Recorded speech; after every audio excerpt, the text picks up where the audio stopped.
Dios te bendiga. Una vez más, Pastor Julián con ustedes. Vamos a estar trabajando este mes unas lecciones nuevas, así que vamos a ir explicando lo que vamos a trabajar en las primeras 2 semanas, ¿correcto?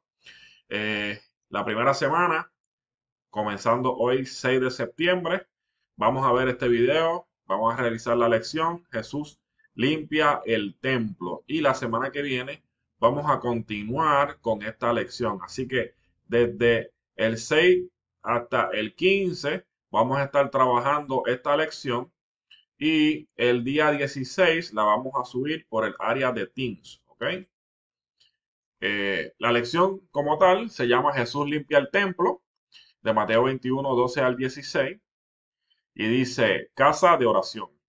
En esta lección aprendemos acerca de la casa de oración y cómo Jesús purificó el templo en Mateo 21 del 12 al 16 y en Marcos, en Lucas y en Juan. Esta lección se relaciona con preadolescentes y adolescentes.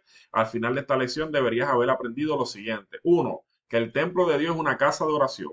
Dos, que nuestros cuerpos son el templo del Espíritu Santo. Tres, que Jesús sanó a los ciegos y a los cojos. Cuatro, es más bendecido ayudar a la gente que obtener ganancias.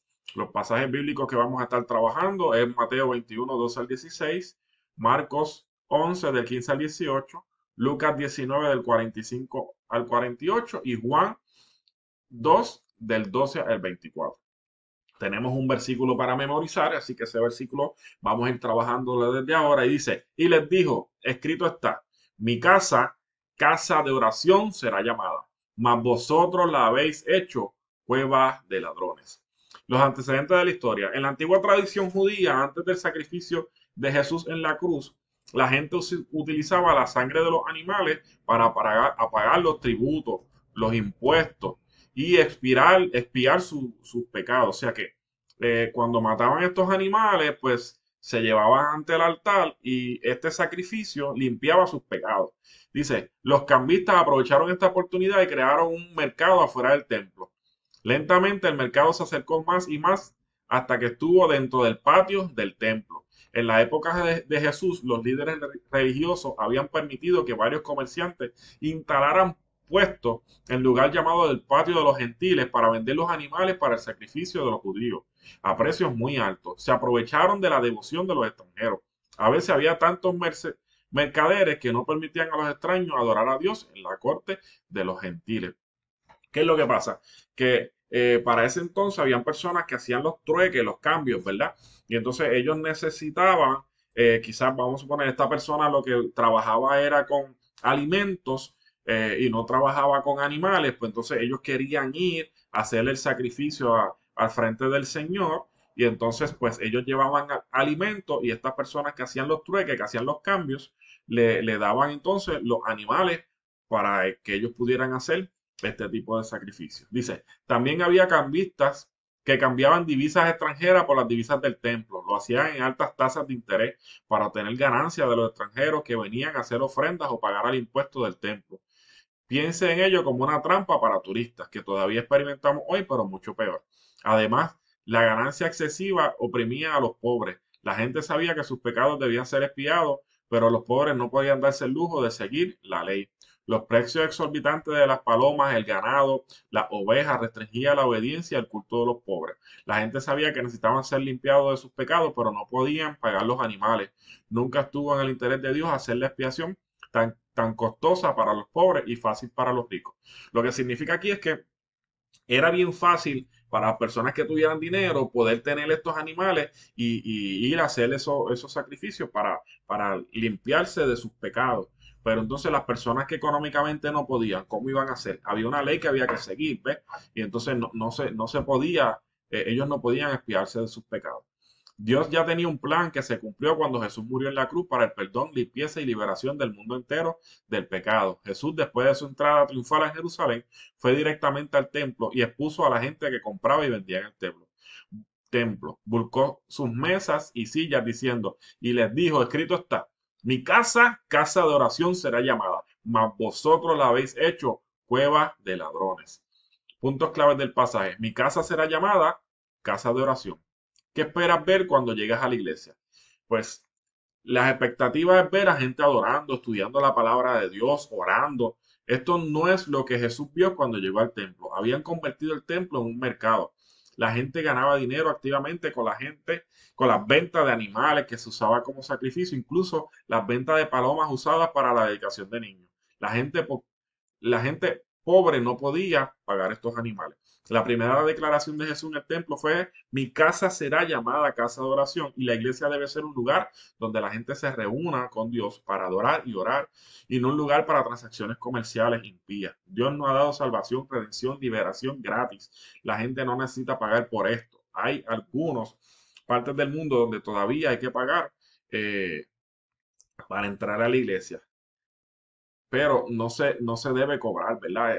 Lamentablemente, si existen estos lugares todavía, en el momento que escribieron esto, la entrar a la iglesia debe ser gratis. Y lo que tenemos que buscar dentro de la iglesia es adorar al Señor, es orar, es confraternizar con nuestros hermanos, es tener un tiempo de comunión, es aprender la palabra del Señor. Jamás y nunca va a ser vender. Esto no quiere decir que en iglesias, pues a la parte afuera de la iglesia, hayan algún tipo de venta, dentro de una actividad que se esté haciendo, pues haya algún tipo de venta. Eso son otras cosas, sino el hecho de que para tú poder acceder a la iglesia haya un cobro, o que para tú presentarle al Señor tus pecados haya un cobro, pues entonces ahí es que está el pecado, ¿verdad? Dice: Jesús ha traído la igualdad a todos a través del Evangelio. Pagó el precio que ninguno de nosotros podía pagar, de todas, por una vez por todas. Ya no necesitamos pagar nuestros caminos con sacrificio. Jesús ha pagado por todo. Jesús ha abierto el camino para que todas las personas vengan a Él en oración y adoración. Aleluya. Esto es poderoso, porque el Señor entonces, en Hebreos 10, lo pueden leer, que él pagó todos nuestros pecados. Entonces, al pagar todos nuestros pecados, nosotros no tenemos que ir con estos sacrificios ante el templo como pasaba en esos tiempos, sino todo lo contrario. Nosotros solamente tenemos que ir ante la presencia del Señor, podemos orar, podemos hablarle directamente a Él. Hay un estudio que yo en una ocasión vi, y que más adelante pues lo puedo dar nuevamente, que es sobre que en la parte de atrás del templo había, ¿verdad? Una especie de una especie de cortina, y entonces eso le llamaban el velo. Entonces el templo, el estudio bíblico, yo le llamé: el velo fue rasgado, ¿verdad? Que es que cuando Jesucristo fallece, ese velo se rasga desde arriba hacia abajo, que no fue que lo jalaron desde abajo y se rasgó hacia arriba, sino que desde arriba hacia abajo fue que se rompió. El plan de Dios no era habitar en un templo de piedras y ladrillos. Su plan siempre ha sido morar en su pueblo. Antes de Jesús, los sacrificios pagaban el camino al templo, pero en 1 Corintios 6, 19, 20 nos recuerda: ¿no sabéis que vuestros cuerpos es el templo del Espíritu Santo de vosotros, el cual tenéis de Dios? No sois vosotros, porque fuisteis comprados por precio, así que glorifica a Dios con tu cuerpo. El Señor entonces ahora nos está dando que nosotros tenemos el templo con nosotros mismos. O sea, nuestro cuerpo es el templo de adoración al Señor. Dice: cuando aceptamos a Jesús como Señor y Salvador, el Espíritu Santo nos lleva para que nuestros cuerpos se conviertan en templo del Espíritu Santo, y llegamos a ser apartados para Dios. Por lo tanto, el templo debería haber sido apartado para la oración y para la adoración. No iba a ser como cualquier otro edificio en Jerusalén. Se suponía que iba a ser diferente. Como templos de Dios no somos nuestros, sino que estamos llamados a hacer sacrificios vivos, santos y agradables al Señor. Así lo podemos leer en Romanos 12:1. Debemos tener cuidado de no cometer el mismo error que los líderes religiosos en el templo de Herodes, y permitir que la mundalidad se abra camino en nuestras vidas. Nuestros cuerpos deben ser casas de oración y no lugar donde cumplimos los deseos de la naturaleza pecaminosa. La oración y la adoración debe convertirse en nuestro estilo de vida. Además, nos recuerda que no podemos actuar santos en la iglesia. No hay una forma de comportarse dentro de la iglesia y otra forma de actuar en la escuela, como nuestros amigos o en el trabajo. Dios llena nuestras vidas donde quiera que estemos. O sea que nosotros tenemos que actuar santos en la iglesia, y en la calle trabajar y ser como tú eres. No, tenemos que ser en todos lados buenas personas. El número 3 dice: la ira justa. La Biblia nos advierte acerca de enojarnos. Santiago 1:19 al 20 dice: Sepan esto, mis amados hermanos, que toda la persona sea pronto para oír, tardo para hablar, tardo para irarse, porque la ira del hombre no produce la justicia de Dios. No solemos asociar la ira con la justicia o con el carácter de Jesús, pero en nuestro texto vemos a Jesús mostrando lo que a menudo se conoce como ira justa. Esto nos da una excusa para evitar enojarnos con la gente. Debemos extremar las precauciones. Hay una gran diferencia entre la ira justa y la injusta. La ira justa resulta de presenciar una ofensa contra Dios y su palabra. Y la ira justa se preocupa por los demás y por la gloria de Dios. La ira justa no insulta a otro en las redes sociales. Esta ira justa no hace una reabierta porque las cosas no son como nos gustan. La ira justa defiende la palabra de Dios a través del amor. Desea llevar a alguien de regreso a la verdad. Nosotros como cristianos es apropiado enfadarse por el pecado. Cuando escuchamos a otros usar el nombre de Dios, abusar de otros o maltratar las escrituras, deberíamos preocuparnos. Expresar una ira justa debe ser el último recurso, no el primero. Si Jesús cambió las tornas, pero pasó gran parte de su vida enseñando y viviendo y poniendo la otra mejilla, no es una excusa para actuar de manera grosera con los demás. Lo que estás diciendo aquí es que nosotros tenemos que ser conscientes de que sí nos podemos airar, nos podemos molestar por cosas malas que hacen una ofensa a la palabra del Señor o una ofensa a Dios directamente. Pero esto no puede ser nuestra primera opción. Nosotros tenemos que primero ser mansos, ser tranquilos, ser pasivos y buscar la manera de dialogar y poder enseñarle a las personas, ¿verdad? que, en qué están mal, ¿ves? Efesios 4 del 26 al 27 dice, airaos, pero no pequéis, no se ponga el sol sobre vuestro enojo y no deis oportunidad al diablo. Significa que nosotros sí nos podemos molestar, como decía anteriormente, la ira justa, pero no se puede poner el sol sobre vuestro enojo. Significa que al otro día, que cuando caiga el sol, cuando ya llegue la noche, nosotros tenemos que dejar que ese enojo se vaya y no estar molesto mucho tiempo con la otra persona. Y dice, no deis oportunidad al diablo. Significa que si nosotros nos permanecemos molestos mucho tiempo con esta otra persona, le estamos dando oportunidad al diablo de trabajar con nosotros. Jesús estaba molesto por lo que vio en el templo, pero eso no le impedía sanar a los ciegos y cojos durante su visita al templo. Las acciones de quienes nos rodean deben impedir que obedezcamos a Dios y le permitamos obrar a través de nosotros. Responder de la manera correcta a la corrección de Dios. Los líderes religiosos judíos reaccionaron con enojo cuando Jesús alteró sus costumbres. Aprovecharon el comercio del mercado para aumentar sus riquezas e imponer su poder sobre los extranjeros y peregrinos que acudían a adorar el templo de Jerusalén. La acción de Jesús los perjudicó económicamente y los señaló su maldad. No reconocieron la autoridad de Jesús y en lugar de someterse a su palabra y responder con arrepentimiento, desearon matarlo. Esto lo podemos ver en Mateo 12:14 y en Juan 11 del 47 al 53. Creían que Jesús era una amenaza para sus intereses. ¿Cómo respondes cuando Dios te convence de una mala acción? En muchas ocasiones nosotros estamos haciendo las cosas malas y nos redarguimos, ¿sabes? Nos damos cuenta de que estamos haciendo algo mal. ¿Cómo tú respondes a esto? Dios usa la convicción para exponer los pecados dañinos en nuestra vida y acercarnos a Él. Desafortunadamente, muchas personas reaccionan como líderes religiosos. No se vuelven a Jesús en arrepentimiento y piden oración. En cambio, quieren que Jesús se quite del camino para que puedan seguir haciendo lo que quieran. En vez de molestarnos porque Dios nos corrige, porque nosotros nos redarguimos, sentimos que el Señor nos está hablando. En muchas ocasiones ese sexto sentido que tú sientes como que algo está mal. Tú sientes como que algo está mal. Ese es el Espíritu Santo inquietándote de que algo está mal.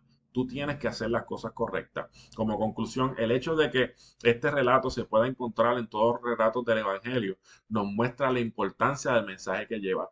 En los 4 evangelios está escrito este relato. Sabiendo que tu cuerpo es el templo de Dios, no un edificio físico, debemos tratarlo con honor y con dignidad. Debemos prestar atención a lo que decimos con la boca, pensar en nuestros pensamientos y hacer con nuestro cuerpo y adorar a Dios con todo nuestro ser. Debemos tener cuidado de guardar nuestras vidas de las cosas que desagradan a Dios y llenarlas de cosas que glorifican al Señor. Así que estas 2 semanas vamos a estar trabajando estas preguntas de discusión. ¿Alguna vez has pensado en ti como el templo del Espíritu Santo? No me escriban un sí o un no nada más, abunden. ¿Qué cosas permites en tu vida que puedan desagradar a Jesús? ¿Qué cosas tú permites? No me escriban unas, escríbanme en oraciones completas y puede ser que haya más de una cosa que tú estás permitiendo en tu vida que puede desagradar al Señor.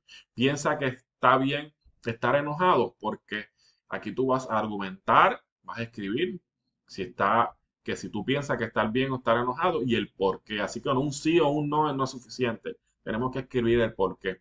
¿Alguna vez has experimentado la corrección de Dios? ¿Cómo respondiste? Si en algún momento has experimentado la corrección de Dios, por favor, escríbelo. Si es algo bien íntimo, ¿verdad? Pues no tienes que poner todos los detalles, pero por favor escríbelo. Y tampoco nos vamos a quedar con un sí, con un no. Si es un no, explica. Si es un sí, explica. Y por favor, oraciones completas. Las notas de estudio del mapa mental. Aquí vamos a leer Mateo 21:13 y vamos a llenar estos blancos. Aquí 1 Corintios 6:19 y vamos a llenar este blanco. Mateo 21:15 y aquí Mateo 21:14.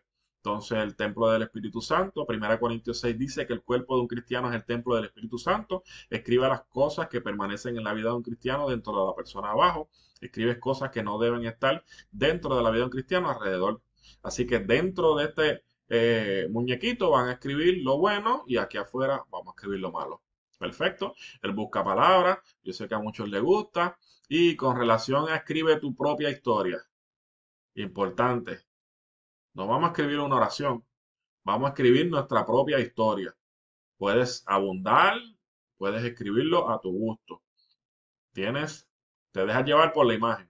Si aquí tú ves a Jesús virando la mesa, pues vas a escribir sobre virando la mesa y demás.